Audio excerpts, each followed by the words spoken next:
हमें सह सम्मान सचिवालय में मिला है। आदरणीय मुरारीलाल जी के साथ में प्रतिनिधि मंडल में मैं था, वहां पर टीकाराम जी जूली ने हमसे जब बात की थी तब उन्होंने कहा था कि आप वो खुशकिस्मत लोग हैं, आपने अपनी ताकत इतनी बड़ी संख्या में दिखाई है कि जो इन गुजरों को वहां पर रेल की पटरियों पे मिला है वो आपको सचिवालय में सह सम्मान बिठाकर दे रहे हैं। इसलिए माली समाज की ताकत को कम मत आंको दोस्तों, माली समाज बहुत बड़ी संख्या में जाग उठा है।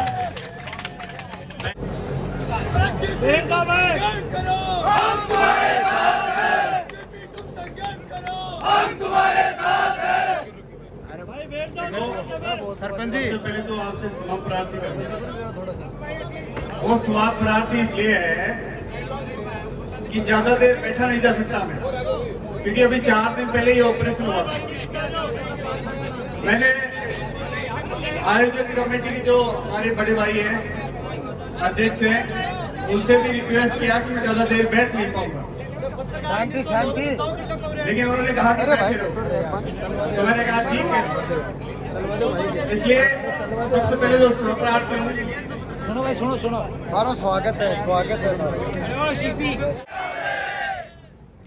मैंने सुना था कि झुंझुनू की धरती वीर पैदा करती है, और ये सुनाई नहीं, कहावत भी है और हकीकत भी है, लेकिन आपके नारों से लग नहीं रहा। तो मेरे लाडलो भाइयों, जोरदार नारा लगाइएगा, जय जय फूले, जय जय फूले। सर्वप्रथम महात्मा ज्योतिबा फूले को प्रणाम करता हूं, मां सावित्रीबाई फूले को प्रणाम करता हूं, हमारे समाज में जन्मे महान संत लक्ष्मीदास जी महाराज को प्रणाम करता हूं। यहां विराजमान मेरे पिता तुल्य बुजुर्ग, उनको प्रणाम करता हूं। एकमात्र हमारी 4 माताएं, हमारी सरपंच साहब, मेरे युवा साथी और मेरे क्रांतिकारी वीर योद्धाओं, यहाँ फूले ब्रिगेड के प्रदेशाध्यक्ष करौली से आए दिनेश जी, सीकर से आए जयप्रकाश जी, अलवर, तमाम सभी लोगों का मैं बहुत बहुत धन्यवाद करता हूं। मेरे साथियों, बिल्कुल भी चलने की और खड़े होने की स्थिति नहीं है, लेकिन मुझे एक बात याद है कि जब हम लोग जेल में थे, जब यहीं के क्रांतिकारी साथियों ने वहां पर हमें डबल एनर्जी देने का काम किया था, और आपने एहसास ही नहीं बल्कि पूरी दुनिया को अपने इतिहास बता दिया कि ये झुंझुनू की धरती किसी से कमजोर नहीं है। हमारे हक और अधिकारों के लिए, हमारे खुद के अधिकारों के लिए अगर लाठियां खानी पड़ी तो सबसे पहले हम खड़े होंगे, आप पीछे नहीं हटे। जब आपको सब पता था कि यार रोड जाम करोगे तो मुकदमे लग जाएंगे, लेकिन आपने अपनी पूरी ताकत दुनिया को दिखा दी कि भैया ये माली समाज है, ये किसी से कमजोर, और यहां पर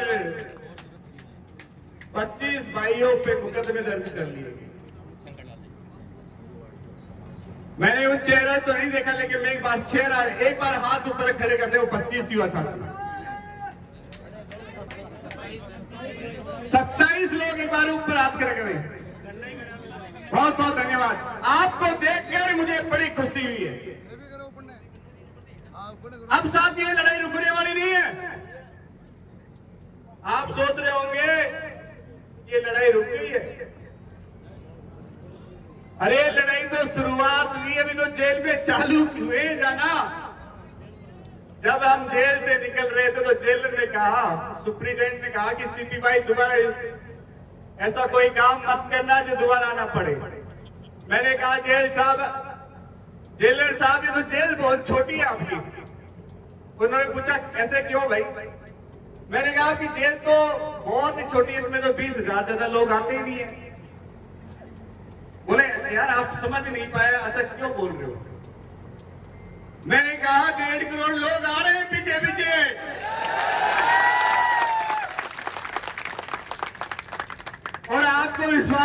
बाहर जाके देख लीजिएगा, बाहर जब हम जेल से छूटे 84 क्रांतिकारी हुआ तो 10,000 लोग बाहर खड़े थे। और आप सब क्रांतिकारियों ने जब हम बाहर निकल रहे थे तो वहां जेल के सामने ये मोटे मोटे पटाखे लगा दिए जैसे दीपावली हो। साथियों, आपकी ताकत का एहसास करा देता हूं मैं आपको, कहीं आपको लगता होगा आपकी ताकत कमजोर है। अंदर सुप्रीम वहां का डीसीपी आ गया, डीएसपी आ गया, 2-4 थानों की पुलिस आ गई, आरएससी बुला ली। सुप्रीटेंडेंट बोल रहा है कि इसमें जेल में से बड़े बड़े मंत्री छूट कर गए हैं, लेकिन कभी दिवाली नहीं बनी, आज पहली बार दिवाली बन रही। और उन्हीं अधिकारियों ने कहा मुझे के लिए पुलिस, ये माड़ियों का ऐसा क्या राज है? मैंने कहा अभी तो जागना चालू हुए हैं भैया, ये सैनियों और माड़ी समाज, कुशवाहा समाज अभी जागना चालू हुआ है। अरे जिस दिन ये पूरी मुट्ठी बंद करके खड़े हो जाएंगे उस दिन आपकी जेलें कमजोर हो जाएंगी और आपकी लाठियां भी कम पड़ जाएंगी। मेरे साथियों, जब हम 15 सितंबर को आप बड़ी संख्या में जयपुर पहुंचे, पूरी दुनिया आपकी तरफ देख रही थी। कार्यक्रम समापन की ओर था, लेकिन हमारे क्रांतिकारी साथियों ने कहा किसी भी साहब रोड पे चले। मैंने कहा यार रहने दो, अहिंसात्मक कार्यक्रम करने में ज्यादा फायदा रहता है। उन्होंने कहा नहीं सीपी साहब, डरने की जरूरत नहीं है। मैंने कहा क्या करना चाहिए? बोले कुछ बड़ा करके दिखाएंगे आगे, ताकि हमारी कौम हमारे पे फक्र करे और वो एकजुट हो जाए। साथियों, हम पहुंच गए, एक एक नहीं दो हाईवे बंद कर दिया, और 1 घंटे नहीं पूरे 6 घंटे बंद कर दिया, पूरे। साथियों, चाहते हम तो वहां से आराम से निकल जाते, हमें किसी बात की तकलीफ नहीं होती, लेकिन हमारे क्रांतिकारियों ने ठान लिया कि सीपी साहब अब एक बार जेल भी चलेंगे। मैंने कहा ठीक है, जेल भी चल लेते हैं भाई, अब समाज कहेगा तो उसका तो कहना मानना पड़ेगा। हमें एक छोटा सा रहा कार्यकर्ता, तो साथियों लाठियां भी खाई, थाने में भी गए, जेल भी गए, लेकिन किसी की हिम्मत नहीं हुई कि आपके शेरों को कोई रोक ले। आज फिर वही क्रांतिकारी आपके सामने खड़े हो गए। इसलिए मैं आपको सिर्फ इतना कहना चाहता हूं, लड़ाई एक बहुत तरीके के साथ लड़ी जाती है। हम धीरे धीरे धीरे बढ़ेंगे, कदम से कदम मिलाकर चलेंगे, बहुत सारे लोग आएंगे, आपको तोड़ने का प्रयास करेंगे, बहुत सारे लोग आपको बरगलाने का प्रयास करेंगे, बहुत सारे लोग आपको गुमराह करने का प्रयास करेंगे, लेकिन आप इस मजबूती के साथ डटे रहना, ये मुट्ठी बांध कर रखना और दुनिया को बता देना कि अब हम किसी से कमजोर नहीं हैं। ये लड़ाई हम बार बार लड़ेंगे और जब लास्ट मौका मिलेगा तो ऐसी लड़ाई लड़ेंगे कि पूरे बवंडर के साथ सब कुछ बहा ले जाएंगे। मेरे साथियों, किसी ने सच कहा है कि हमेशा शिकार बकरे का किया जाता है और बलि भी बकरे की दी जाती है। यह स्वामी विवेकानंद जी ने कहा था, उनकी एक किताब पढ़ी थी मैंने, कि हमेशा बलि सिर्फ और सिर्फ बकरे की दी जाती है, क्योंकि वो कुछ नहीं कर सकता। कभी आपने शेर की बलि देते हुए देखा क्या? भैया देखा क्या? आवाज नहीं आई। बाबा ने देख लिया होगा। लेकिन मैं आपको इतना कहना चाहता हूं, आप सब लोग शेर की बलि नहीं दी जाती, इसलिए शेर बनो, सिंह बनो और अपने हक और अधिकारों के लिए कंधे से कंधा मिलाकर आगे बढ़ो। मंजिल हमारा इंतजार कर रही है। मुझे वहां पर जब हम अंदर थाने में गए तो वहां से मुझे बाहर ले जाया गया। उन्होंने मुझे कहा कि आपका मोबाइल आपके पास में है। मैंने कहा मेरे पास नहीं है। बोले आपकी गाड़ी बुला लो और चले जाओ। मैंने कहा इतना कायर तो नहीं हूं मैं जो मेरे इतने क्रांतिकारी साथियों को छोड़ के चले जाऊं। अरे हम तो खुद जाना चाहते हैं जेल, लेकिन अब की बार कम आए। हम देख सिर्फ निरीक्षण करने आए हैं, इसका सर्वे करने आए हैं। अगली बार जेल भरो आंदोलन चलेंगे और तुम्हारी जेलें छोटी पड़ जाएंगी।